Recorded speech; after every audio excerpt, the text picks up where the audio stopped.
Cuando regresé a mi pueblo natal en la Sierra Andaluza ya contaba 36 años cumplidos.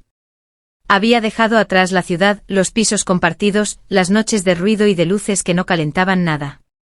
Mi padre había muerto en primavera, de forma tan silenciosa que ni siquiera llegaron a avisarme hasta que ya estaba frío.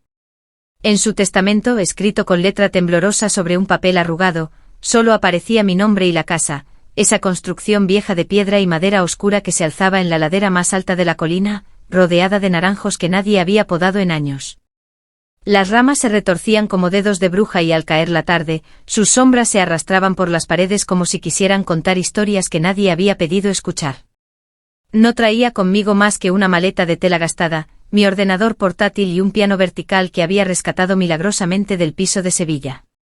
No tenía hijos, no tenía pareja, no tenía planes. Solo tenía ese regreso que parecía más un exilio que un reencuentro. Me llamo Inés y, desde el primer día, sentí que la tierra me rechazaba. El viento del norte se colaba por las rendijas y hacía gemir los postigos como si la casa entera llorara por las noches. Las ventanas lloraban escarcha aunque estuviéramos todavía en septiembre. Las vecinas, envueltas en negros pañuelos de lana, pasaban por delante de la verja y rezaban rosarios en voz baja mientras me miraban de reojo. Decían que en esa casa se oían pasos en la guardilla, que había voces que no eran de este mundo. Yo no creía en fantasmas, creía en el silencio, ese que te aplasta el pecho cuando estás completamente sola.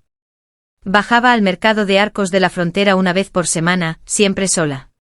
Compraba pan de hogaza, queso de cabra curado, manzanas verdes que crujían como huesos pequeños. El camino de vuelta era cuesta arriba, entre olivos plateados y tierra roja que se pegaba a las suelas. Fue un miércoles de septiembre entre el olor a patatas fritas y a pimentón, cuando lo vi por primera vez. Un cachorro blanco con manchas grises encogido junto a un puesto, temblando como si el mundo entero le doliera. Sus ojos eran 2 gotas de ámbar líquido, profundos, antiguos, imposibles de ignorar. La mujer del puesto chasqueó la lengua con fastidio. Llévatelo si te da lástima. Nadie lo quiere. Es raro, tiene algo que no es de aquí. No sé qué me empujó a agacharme y tomarlo en brazos. Pesaba menos que un saco de naranjas. Lo metí dentro del abrigo y sentí su corazón latiendo contra el mío, rápido, asustado, vivo. Lo llamé Bruno porque el nombre me salió solo, como si ya estuviera escrito en algún lugar dentro de mí. Bruno creció deprisa. En pocas semanas ya era un perro grande, fuerte, de patas largas y mirada que atravesaba. Era obediente pero con carácter, nunca mendigaba caricias, las exigía con una simple inclinación de cabeza. Por las tardes se echaba junto a mis piernas mientras leía frente a la chimenea. A veces al cerrar el libro me quedaba quieta, escuchando cómo su respiración se acompasaba con la mía. En las noches frías, cuando el cielo era una manta baja de nubes y el bosque parecía susurrar secretos, su presencia era lo único que impedía que la casa se tragara entera mi alma. Una de esas noches desperté con la sensación de que alguien me observaba. La habitación estaba a oscuras, solo un hilo de luna se colaba por las rendijas. Bruno estaba sentado al pie de la cama, inmóvil, con los ojos brillando como 2 carbones encendidos. Me incorporé despacio, la camisola blanca de algodón se me pegaba al cuerpo por el calor de las sábanas. Extendí la mano y acaricié su cabeza. Su pelaje era tibio, denso, vivo. Cuando lamió mi muñeca lo hizo con una lentitud casi ceremonial, como quien sella un pacto. Un escalofrío me recorrió la espalda, pero no era miedo. Era otra cosa, algo más denso, más antiguo que el miedo. Sonreí en la penumbra aunque por dentro algo acababa de romperse y empezar a sangrar de una forma dulce. Se acostó junto a mí, apoyando el hocico en mi muslo. El calor de su cuerpo atravesaba la tela fina y se hundía en mi piel como una promesa. No era deseo carnal, era otra cosa, soledad tan grande que ya no cabía dentro de mí y necesitaba derramarse en algo, en alguien. Cerré los ojos y dejé que su respiración me envolviera. En ese instante supe que Bruno no era solo un perro, era el primer ser que había decidido quedarse. A la mañana siguiente me miré al espejo y no me reconocí del todo. Llevaba un vestido negro largo abotonado hasta el cuello, medias de lana gruesas y un cinturón de cuero que me apretaba la cintura como una orden. El pelo lo recogí en una trenza baja. Parecía una viuda de otra época, una mujer que había decidido encerrarse en su propio luto. Pero era yo, Inés, una mujer que llevaba años sin que nadie la abrazara de verdad. Desde entonces Bruno se convirtió en mi sombra buena. Me esperaba junto a la verja cada vez que salía, me seguía al huerto, se echaba bajo la mesa cuando escribía. Sus ojos ámbar decían siempre lo mismo: aquí estoy. No estás sola. Y yo empecé a creerle. Una tarde de octubre regresé del mercado con las manos entumecidas y la bolsa pesada. Al llegar al porche se me cayeron las llaves. Antes de que pudiera agacharme, Bruno las recogió con la boca y me las tendió, mirándome con esa calma suya que parecía saberlo todo. Me senté en la banca de madera agotada. Él apoyó la cabeza en mis rodillas. Llevaba un vestido de lino gris con bordados en los puños, medias blancas de rejilla y botas marrones. Acaricié su cabeza y no retiré la mano. Nos quedamos así mucho rato, rodeados de hojas que caían lentas como recuerdos que ya no duelen tanto. Esa noche me bañé en la tina de hierro que calentaba con leña.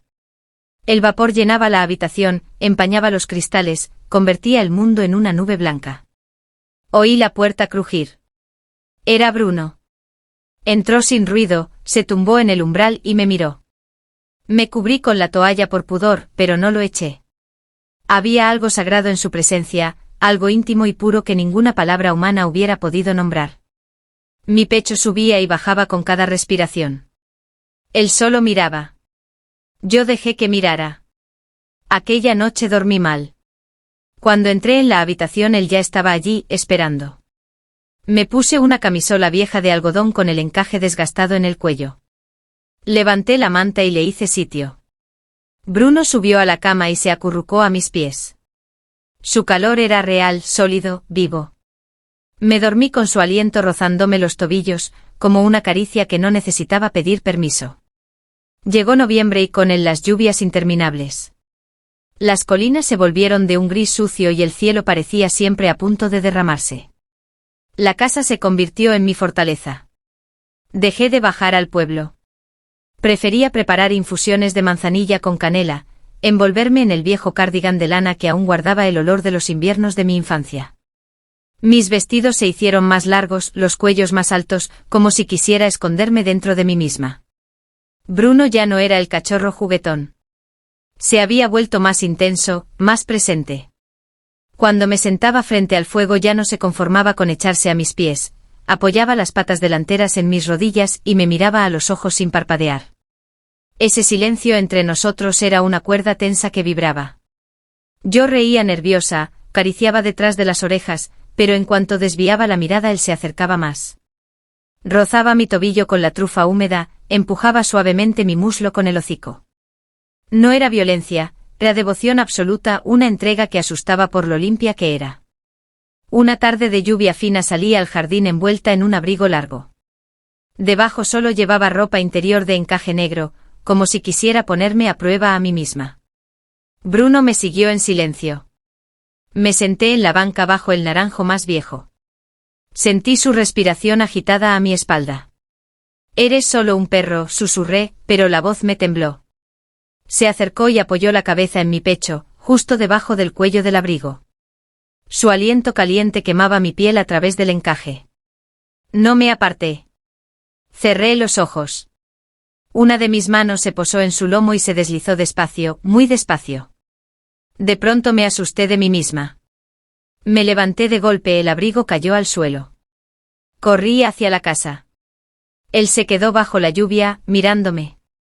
Cuando abrí la puerta horas después, allí estaba, empapado, tiritando. Lo dejé entrar. Me quité los calcetines mojados, me puse una camisola de franela y me metí en la cama. Bruno se acomodó a mi lado. No lo toqué, pero sentía cada movimiento suyo como si fuera mío. Al día siguiente llegó una carta de Carmen, la vecina más cercana. Decía que había oído ruidos extraños, que el cura había pasado por su casa y le había recomendado hablar conmigo. Las cosas no están bien, Inés. Algo oscuro pasa en tu casa. Rompí la carta y la tiré al fuego. Bruno se acercó y apoyó la cabeza en mis piernas. Gimió bajito como si entendiera. No abrí la puerta en 3 días. Mantuve la chimenea siempre encendida. Caminaba descalza por el suelo frío con una camisola blanca que se me pegaba al cuerpo por el calor. A veces me quedaba inmóvil frente a la ventana, viendo las ramas mojadas golpear los cristales como si quisieran entrar. Pero ya no necesitaban entrar. Estaban dentro. Bruno estaba dentro no como animal, sino como lo que él despertaba en mí. Por las noches ya no cerraba la puerta del dormitorio. Él entraba sin anunciarse y se acostaba a mi lado. Algunas madrugadas despertaba con su pata sobre mi muslo, como si fuéramos una pareja, como si fuéramos algo que no tenía nombre permitido. Una de esas mañanas me vestí con una falda hasta la rodilla, medias opacas y un cardigan cruzado que marcaba mi cintura. Me miré al espejo y no vi a la mujer asustada del que dirán. Vi a alguien peligrosa, alguien que por fin había decidido ser dueña de sus propios abismos. Esa noche preparé una infusión de lavanda y manzanilla, me tumbé en la alfombra frente a la chimenea con una manta ligera sobre los hombros. Bruno se sentó a mi lado, erguido, mirándome con una intensidad que pesaba. Lentamente se tumbó a mi altura. Sentía el calor que irradiaba su cuerpo, su respiración profunda, acompasada, como si supiera exactamente lo que iba a pasar. Extendí la mano y rocé su cuello. Mis dedos bajaron por su pelaje hasta el pecho. Bruno cerró los ojos. Su respiración se aceleró. La mía también. No era deseo carnal, era una necesidad más honda, más cruda, el contacto absoluto, piel con piel, alma con alma. Me giré de lado, de espaldas a él. Sentí cómo se acercaba. Su lomo tocó mi espalda, una pata se posó suavemente en mi cintura, protegiéndome. El fuego chispeaba lento.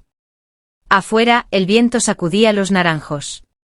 Dentro de mí un silencio denso, dulce, definitivo. Sus gestos eran lentos, cuidadosos, como si temiera romperme. Me quedé quieta con su hocico en la curva de mi cuello, los dedos entrelazados con la manta. No era pasión, era entrega. El consuelo que no necesita palabras ni justificaciones. Al amanecer me vestí con ropa nueva, falda de pana color vino, medias gruesas de lana, blusa de botones de nácar hasta el cuello, abrigo azul oscuro y un sombrero antiguo de ala ancha. Me miré al espejo y me reconocí distinta, más erguida, más plena, con un brillo en los ojos que nadie en el pueblo había visto jamás. Salí a la galería. Bruno me esperaba en la escalera. Su cola se movía lenta. Sus ojos me seguían como los de alguien que conoce cada centímetro de tu cuerpo y lo ama sin condiciones. Caminamos juntos hasta el campo trasero. El aire era frío, pero yo ya no lo sentía. Esa misma tarde apareció Ángela, la hija del panadero. Tenía 17 años pero los ojos de una anciana. Me miró con temor y curiosidad. Dicen que ya no sales, que estás distinta, murmuró mordiéndose el labio. Sonreí sin decir nada. Mi madre dice que hay brujería en tu casa, que el perro bajó la voz que tú. La interrumpí con suavidad. Vete a casa, Ángela. Se fue corriendo. Cerré la puerta con doble vuelta y apoyé la frente en la madera. Sentí que me faltaba el aire, no de miedo, sino de rabia. ¿Por qué les molestaba tanto lo que no podían entender? Bruno se acercó y me lamió la mano. No como perro. Como quien dice, aquí estoy. Esa noche dormimos en el suelo frente a la chimenea. Me puse una camisola nueva de algodón fino con encaje en las muñecas, solté mi pelo y lo dejé caer por la espalda. Bruno apoyó la cabeza en mi muslo. Mi mano descansó en su cuello. Dormí sin pesadillas. Diciembre llegó con una nevada inesperada. El mundo entero se cubrió de blanco y el pueblo se apagó. Nadie salía. Cuando alguien pasaba cerca de mi casa se santiguaba. Ya habían elegido su historia y yo ya no era parte de ella. Yo no necesitaba salir. Todo lo que quería estaba dentro, el fuego, mis vestidos largos, las tazas de té con canela y sobre todo, Bruno. Él se volvió más tranquilo pero no menos presente. A veces lo sorprendía en la esquina del salón, observándome mientras me desvestía junto a la estufa. Me gustaba ese ritual lento, soltaba el cinturón de lana, dejaba caer las medias pesadas, me quitaba la enagua fina hasta quedar solo con la piel expuesta al calor de la leña. Bruno se acercaba en silencio y apoyaba la cabeza en mi muslo desnudo. Ya no me sobresaltaba, era tan natural como respirar. Mis manos encontraban su pelaje por instinto, acariciaban cada músculo, cada línea de su cuerpo con una ternura que ya no sabía si era materna, amorosa o simplemente sagrada. También lloraba. A veces sin motivo aparente, a veces sabiendo demasiado bien por qué. Una noche las lágrimas brotaron solas. Me tumbé de lado en la cama mirando el techo. Bruno subió sin que lo llamara, se pegó a mi espalda y con una delicadeza que rompía el corazón, apoyó el hocico en mi mejilla y lamió cada lágrima, una a una, como quien limpia una herida antigua. Me dormí así, con su calor apretándome el alma. Pero toda historia de amor absoluto tiene su final terrenal. Una mañana de cielo gris Bruno no despertó. Estaba acostado junto a mí, con el hocico apoyado en mi vientre como siempre. Su cuerpo estaba tibio aún, pero ya no se movía. No hubo gemido, no hubo estertor. Solo silencio. Me quedé 3 horas inmóvil junto a él, acariciándole la cabeza, diciéndole cosas que nunca le había dicho a ningún hombre. Luego lo envolví en una manta vieja, puse a su lado mi camisón de franela favorito y lo enterré bajo el naranjo que más le gustaba. Cavé la tierra con mis propias manos hasta que las uñas se partieron y la sangre se mezcló con la arcilla roja. No fui a misa. No dejé que nadie rezara sobre su tumba. Él era mío y mío se quedaba. Después de enterrarlo, la casa se volvió un lugar distinto. El silencio ya no era el mismo. La chimenea seguía encendida pero el calor no llegaba a tocarme. Caminaba por las habitaciones como un espectro con el camisón manchado de tierra, el pelo suelto, los pies descalzos. No quería vestirme, no quería hablar, solo quería conservar el último rastro de su olor en mi piel. Las vecinas dejaron de pasar. Algunas cruzaban la calle, otras dejaban ramos de ruda y oraciones en la verja. Una noche alguien colgó una cinta roja y un manojo de romero. Lo quemé todo en la cocina. Las llamas subieron altas y en medio del crepitar escuché un suspiro. Me giré. Nadie. Pero el aire olía a él, a naranja, a madera mojada, a ese calor que nunca supe nombrar. Él seguía aquí. Las noches se convirtieron en una espera. Dormía con la puerta abierta, abrazada al hueco vacío de la cama, con la manta doblada en el pliegue exacto donde él se acurrucaba. Y a veces en la frontera del sueño, sentía su aliento en mi cuello, ligero, dulce, como si su espíritu aún supiera dónde apoyar la cabeza. Una madrugada hablé en voz alta. No te vayas. Aún no. El viento afuera se cayó de golpe. Pasaron semanas. No volví al pueblo. Vivía de pan duro, de infusiones, de queso viejo. No era hambre lo que sentía, era otra necesidad más honda, conservar algo que ya no era de este mundo. Un día me vestí como nunca me había atrevido, falda negra ajustada, medias de encaje, corsé de lino con botones antiguos, moño bajo y labios pintados con el último carmín que guardaba de Sevilla. Quería que me viera. Quería que supiera que seguía siendo suya. Me senté junto al fuego, cerré los ojos y lo sentí. No su cuerpo sino su esencia, su sombra, una presencia que no era animal ni humana pero que se posó sobre mí como un manto cálido. Respiré hondo, lento, sabiendo que no estaba loca, sino tocando algo más real que cualquier sermón o castigo. Desde entonces vivo entre dos mundos. Por las noches me echo su manta sobre los hombros y escribo. Las palabras vienen solas, cuentos, recuerdos, sueños donde su nombre está escondido entre las letras. Y a veces cuando el viento sopla entre los naranjos y las sombras se alargan por el pasillo, una figura aparece en la galería. No es un perro, no es un hombre. Es él. El que me conoció más que nadie, el que me tocó sin manos, me amó sin palabras, me salvó sin prometerlo. El que cruzó conmigo la frontera de lo visible y lo permitido. Una noche antes del alba, salí al jardín descalza, con una bata blanca larga como una novia antigua. Caminé hasta su árbol. Las naranjas seguían colgando, redondas, brillantes, imposiblemente vivas en pleno invierno. Cerré los ojos. Sentí un susurro en el oído. Nos veremos. Y supe que el día llegará. Cuando nadie más me vea, cuando mi sombra se desvanezca tras las cortinas, él vendrá.